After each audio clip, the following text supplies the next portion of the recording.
I think there is a beginning of an understanding that they cannot bluster their way through this, and there is an openness to collaborating in a way that perhaps they were less open before, Trudeau said. The US indictment appears to have convinced the Indian government to adopt a more sober tone. Maybe just churning out attacks against Canada is not going to make their problem go away. ਅਸੀਂ ਕੋਈ ਭਾਰਤ ਦੇ ਨਾਲ ਕੋਈ ਇਸ ਕਿਸਮ ਦਾ ਜਿਹੜਾ ਉਹ ਝਗੜਾ ਨਹੀਂ ਕਰਨਾ ਚਾਹੁੰਦੇ ਇਸ ਵੇਲੇ, ਪਰ ਇਟ ਇਜ਼ ਗੁੱਡ ਕਿ ਵੀ ਉਹਨਾਂ ਦੀ ਜਿਹੜੀ ਹੈ ਟੋਨਲ ਸ਼ਿਫਟ ਹੋਈ ਹੈ। ਉਹਨਾਂ ਨੇ ਕਿਹਾ ਜੀ ਅਸੀਂ ਚਾਹੁੰਦੇ ਹਾਂ ਤੁਹਾਡੇ ਨਾਲ ਟ੍ਰੇਡ ਡੀਲ ਵੀ ਹੋਵੇ, we want to be advancing the Indo Pacific strategy, but it is foundational for Canada to stand up for people's rights, for people's safety, for the rule of the law. Ministry of External Affairs says space given to separatists, anti-India elements in Canada, core issue. Our positions have remained consistent and we would hope that they would take action on such extremist elements. Ministry of External Affairs spokesperson.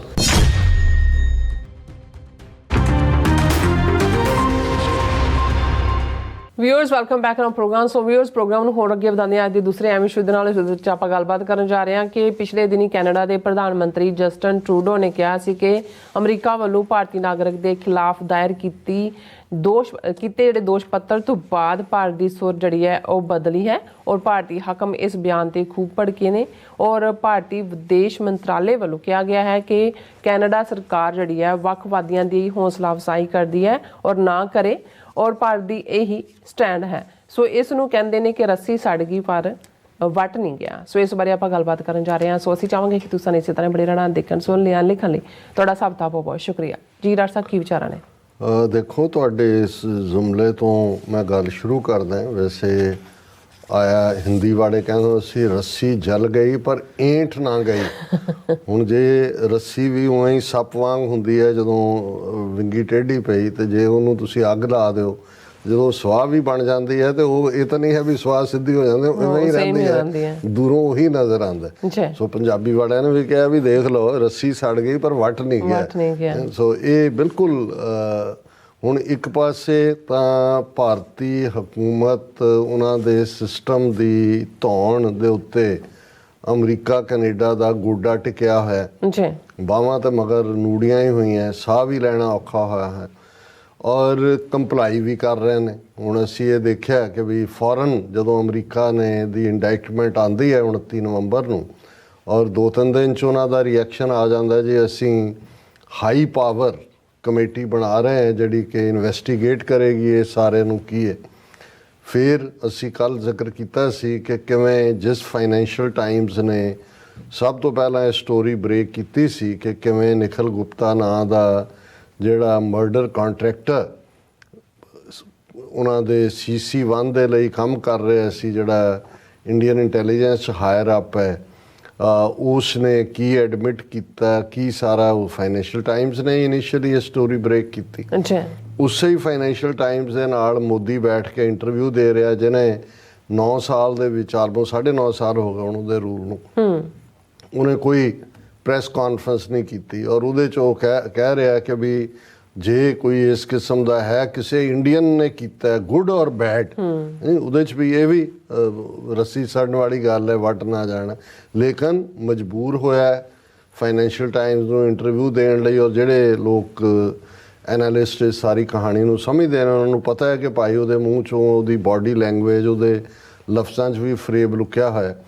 ਹੁਣ ਜਿਉਂ ਹੀ ਮੋਦੀ ਨੇ ਇਹ interview financial time ਨੂੰ ਦਿੱਤਾ ਕਿ ਜੀ ਅਸੀਂ ਪੜਤਾਲ ਕਰਨ ਲਈ ਤਿਆਰ ਹੈ ਔਰ ਆਲਰੇਡੀ ਤੇ ਜਸਟਨ ਟਰੂਡੋ ਜਿਹਦੇ ਹੱਥ 'ਚ ਹੁਣ ਬੈਟ ਫੜਿਆ ਹੋਇਆ, ਕਿਉਂਕਿ ਜਦੋਂ ਤੁਸੀਂ ਇੱਕੋ ਹੁੰਦਾ ਸੀ ਜਿਹੜਾ ਤੁਸੀਂ ਰੈਸਲਿੰਗ ਰਿੰਗ ਦੇ ਵਿੱਚ ਭਲਵਾਨਾਂ ਦੇ ਸਟਾਈਲ ਸੀ ਕੁਛ ਜਿਹੜੇ ਸੀ ਉਹਨਾਂ ਬਾਰੇ ਜਦੋਂ ਉਹਨਾਂ ਦੀ ਪਿਟਾਈ ਹੋ ਰਹੀ ਹੁੰਦੀ ਸੀ ਉਹਨਾਂ ਨੂੰ ਉਹ ਤੇ ਆਮ ਕਹਿੰਦੇ ਸੀ ਜੇ ਦੇਖਣਾ ਇਹਦਾ ਸਟਾਈਲ ਇਹ ਹੈ, ਇਹ ਪੈਂਦਿਆਂ ਜਿਹੜਾ ਉਹ ਪਹਿਲਾਂ ਕੁੱਟ ਖਾਂਦਾ ਪਰ ਕਹਿੰਦੇ ਜਦੋਂ ਇਹਨੇ ਫਿਰ ਗੋਡੇ ਥੱਲੇ ਦਿੱਤਾ ਨਾ ਫਿਰ ਇਹਨੂੰ ਸੁਝਣਾ ਨਹੀਂ ਹੈ ਕੀ ਹੈ, ਉਹਨੂੰ ਕਹਿੰਦੇ ਅਫਾ ਵੀ ਰਿਹਾ ਥਕਾ ਵੀ ਰਿਹਾ ਤੇ ਉਹ ਆਪਣੇ ਆਪ ਨੂੰ ਵੀ ਰੋਚਦੇ, ਔਰ ਹੁੰਦਾ ਇਵੇਂ ਹੀ ਸੀ। ਮਗਰੋਂ ਉਹ ਕੁਛ ਸਕਿੰਟਾਂ ਦੇ ਵਿੱਚ ਉਹਨੂੰ ਚਿੱਤ ਕਰਕੇ ਥੱਲੇ ਸੁੱਟ ਦਿੰਦਾ ਸੀ, ਪਹਿਲਾਂ ਕੁੱਟ ਖਾਈ ਜਾਂਦਾ। ਸੋ ਜਸਟਿਨ ਟਰੂਡੋ ਨੇ ਤਾਂ G20 ਤੋਂ ਲੈ ਕੇ ਜਿੰਨੀ ਹਿਊਮੀਲੇਸ਼ਨ ਰਹੀ ਜਿਸ ਲੈਵਲ ਦੇ ਉੱਤੇ, ਲੇਕਿਨ ਉਹਨੇ ਆਪਣੀ ਜਿਹੜੀ ਹੈ ਨਾ ਆਵਾਜ਼ 'ਚ ਤਿੱਖਾਪਨ ਲਿਆਂਦਾ, ਨਾ ਆਵਾਜ਼ ਉੱਚੀ ਕੀਤੀ, ਨਾ ਕੋਈ ਬਹੁਤੇ ਆਰਗੂਮੈਂਟਸ ਦੇ ਵਿੱਚੋਂ ਪਿਆ। ਹਾਂ, ਜਦੋਂ ਇੰਡਾਇਕਟਮੈਂਟ ਅਮਰੀਕਾ ਨੇ ਕੀਤੀ ਫਾਈਲ, ਉਦੋਂ ਉਹਨੇ ਕਿਹਾ ਦੇਖੋ ਆਹੀ ਤਾਂ ਅਸੀਂ ਕਹਿੰਦੇ ਸੀ। ਔਰ ਹੁਣ ਜਦੋਂ ਮੋਦੀ ਨੇ ਫਾਈਨੈਂਸ਼ੀਅਲ ਟਾਈਮਜ਼ ਨੂੰ ਇੰਟਰਵਿਊ ਦਿੱਤਾ, ਔਰ ਉਹਦੇ 'ਚ ਜਿਹੜਾ ਜਸਟਿਨ ਟਰੂਡੋ ਦਾ ਕਮੈਂਟ ਸੀ, ਔਰ ਉਹਦੇ 'ਚ ਉਹਨਾਂ ਨੇ ਕਿਹਾ ਕਿ ਵੀ ਇਹ ਨਜ਼ਰ ਆ ਰਿਹਾ ਕਿ we there is an understanding that may be just churning our attacks against Canada is not going to make the problem go away। ਔਰ ਨਾਲ ਦੀ ਨਾਲ ਉਹਨਾਂ ਨੇ ਕਿਹਾ ਕਿ ਵੀ ਇਹ ਜਿਹੜਾ ਇਹਨਾਂ ਦੀ ਹੈ ਟੋਨ ਚੇਂਜ ਲਫ਼ਜ਼ ਉਹਨੇ ਇਸਤੇਮਾਲ ਕੀਤਾ। I think there is a beginning of an understanding that they cannot bluster their way through this, and there is an openness to collaborating in a way that perhaps they were less open before, Trudeau said। ਉਹਨੇ ਕਿਹਾ ਕਿ ਵੀ ਹੁਣ ਇਹਨਾਂ ਦੀ ਸੁਰ ਬਦਲੀ ਹੈ, ਜਿਹੜਾ tonal shift ਹੁੰਦੀ ਹੈ, ਇੱਕ ਟੋਨ ਤੁਸੀਂ ਬਹੁਤ ਉੱਚੀ ਚੋਂ ਨਾਲ ਦੀ ਨਾਲ ਤੁਸੀਂ ਫਿਰ ਪਹਿਲਾਂ ਪੰਚਮ ਤੇ ਲਾਇਆ ਹੋਇਆ ਤਾਂ ਫਿਰ ਤੁਸੀਂ ਐਨ ਉਹ ਮਿੱਠਾ ਰਾਗ ਗਾਣ ਲੱਗ ਜਾਂਦੇ ਹੋ ਕਿ ਐਜ਼ ਇਫ ਤੁਹਾਡੀ ਸੁਰ ਕਦੇ ਪੰਚਮ ਤੇ ਗਈ ਨੂੰ ਟੋਨਲ ਸ਼ਿਫਟ ਕਹਿੰਦੇ ਨੇ। ਅਸੀਂ ਸੁਰ ਬਦਲੀ, ਅਸੀਂ ਕਹਿੰਦੇ ਵੀ ਇਹ ਕੱਲ ਤੱਕ ਕਿਹੜੀਆਂ ਗੱਲਾਂ ਕਰਦਾ ਸੀ, ਅੱਜ ਤਾਂ ਸੁਰ ਬਦਲੀ ਲੱਗਦੀ ਹੈ। ਉਹਦੇ ਮਿਊਜ਼ਿਕ 'ਚੋਂ ਹੀ ਆਇਆ ਟੋਨਲ ਸ਼ਿਫਟ ਲਫ਼ਜ਼ ਹੀ ਟਰੂਡੋ ਨੇ ਯੂਜ਼ ਕੀਤਾ।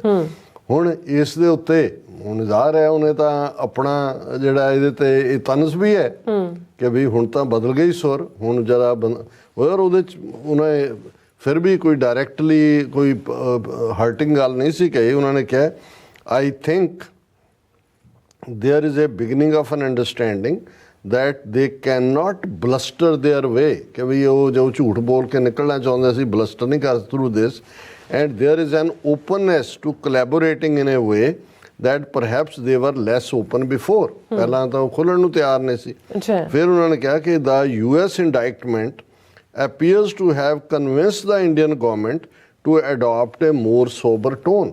ਕਿ ਜਦੋਂ US ਦੀ ਇੰਡਾਇਕਟਮੈਂਟ ਹੋਈ ਉਹਦੇ ਤੋਂ ਬਾਅਦ ਉਹਨਾਂ ਨੂੰ ਮਜਬੂਰ ਹੋਏ ਸੋਬਰ ਟੋਨ ਲਈ। There is an understanding that maybe just churning out attacks against Canada is not going to make their problem go away। ਉਹਨਾਂ ਨੂੰ ਇਸ ਗੱਲ ਦੀ ਸਮਝ ਆਈ ਕਿ ਜਿਵੇਂ ਕੈਨੇਡਾ ਨੂੰ ਤੁਸੀਂ ਗਾਲੀ ਗਲੋਚ ਕਰ ਰਹੇ ਹੋ ਉਹਦੇ ਨਾਲ ਇਹ ਸਮੱਸਿਆ ਕਿਤੇ ਜਾਣ ਵਾਲੀ ਨਹੀਂ ਹੈ। we do not want to be in a situation of having a fight with India right now over this। ਅਸੀਂ ਕੋਈ ਭਾਰਤ ਦੇ ਨਾਲ ਕੋਈ ਇਸ ਕਿਸਮ ਦਾ ਜਿਹੜਾ ਉਹ ਝਗੜਾ ਨਹੀਂ ਕਰਨਾ ਚਾਹੁੰਦੇ ਇਸ ਵੇਲੇ, ਪਰ ਇਟ ਇਜ਼ ਗੁੱਡ ਕਿ ਵੀ ਉਹਨਾਂ ਦੀ ਜਿਹੜੀ ਹੈ ਟੋਨਲ ਸ਼ਿਫਟ ਹੋਈ ਹੈ। We want to be working on that trade deal. ਉਹਨਾਂ ਨੇ ਕਿਹਾ ਜੀ ਅਸੀਂ ਚਾਹੁੰਦੇ ਹਾਂ ਤੁਹਾਡੇ ਨਾਲ ਟ੍ਰੇਡ ਡੀਲ ਵੀ ਹੋਏ। We want to be advancing the Indo Pacific strategy, but it is foundational for Canada to stand up for people's rights, for people's safety, for the rule of the law.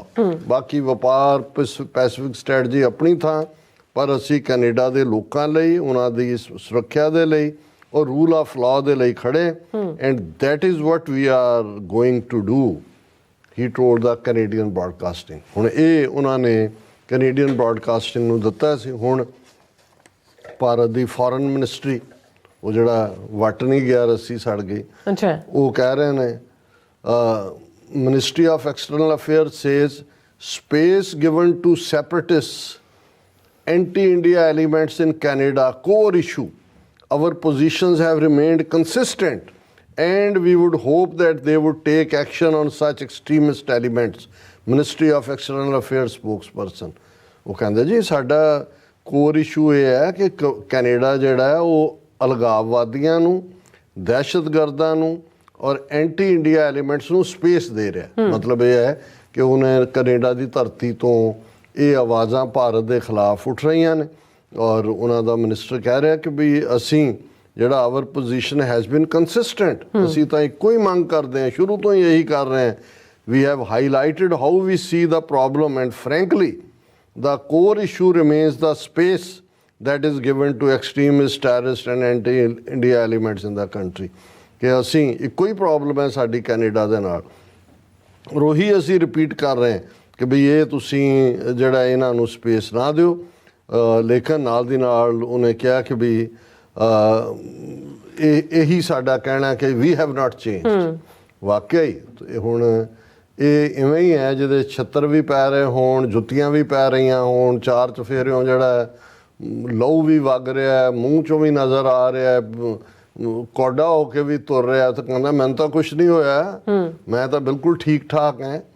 ਸੋ ਇਹੀ ਹਾਲ ਇਹਨਾਂ ਦਾ। ਪਰ ਇਹ ਹੁਣ ਜਿਹੜਾ ਹੈ ਆਪਣੇ ਆਪ ਦੇ ਵਿੱਚ ਆਉਣ ਵਾਲਾ ਪੀਰੀਅਡ ਹੀ ਦੱਸੇਗਾ ਕਿ ਕੌਣ ਕਿੰਨਾ ਖਲੋਂਦਾ ਹੈ। ਹਾਲਾਂ ਅੱਜ ਜਿਹੜੀ ਈਅਰ ਐਂਡ ਬਰੀਫਿੰਗ ਹੁੰਦੀ ਹੈ ਉਹਦੇ 'ਚ US ਦੇ ਸੈਕਟਰੀ ਆਫ ਸਟੇਟ ਐਂਟੋਨੀ ਬਲਿੰਕਨ ਨੇ ਕਿਹਾ ਕਿ ਜੀ ਅਸੀਂ ਤਾਂ ਕੁਆਡ ਔਰ ਦੂਸਰਿਆਂ ਰਾਹੀਂ we deepened our partnership with India through Quad, ਔਰ ਇਹ ਇੰਡੋ ਪੈਸਿਫਿਕ ਰੀਜਨ 'ਚ ਔਰ ਸਾਰਾ, ਔਰ ਅਸੀਂ ਚਾਈਨਾ ਦੇ ਨਾਲ ਵੀ ਆਪਣੀ ਜਿਹੜੀ ਹੈ US will continue to engage with China from a position of strength। ਜੀ ਦੇਖੋ ਅਸੀਂ ਉਧਰ ਵੀ ਕੁਆਡ 'ਚ ਵੀ ਕੀਤਾ ਸੀ, ਪਰ ਅਸੀਂ ਚਾਈਨਾ ਨਾਲ ਵੀ ਆਪਣੇ ਰਿਸ਼ਤੇ ਮੇਨਟੇਨ ਕਰ ਰਹੇ ਹਾਂ। ਇਸ ਲਈ ਮੈਂ ਵੀ ਚਾਈਨਾ ਗਿਆ, ਸ਼ੀ ਜਿਨਪਿੰਗ ਨੂੰ ਵੀ ਜਿਹੜਾ ਉਹ ਅਮਰੀਕਾ ਦੇ ਦੌਰੇ 'ਤੇ ਆਏ।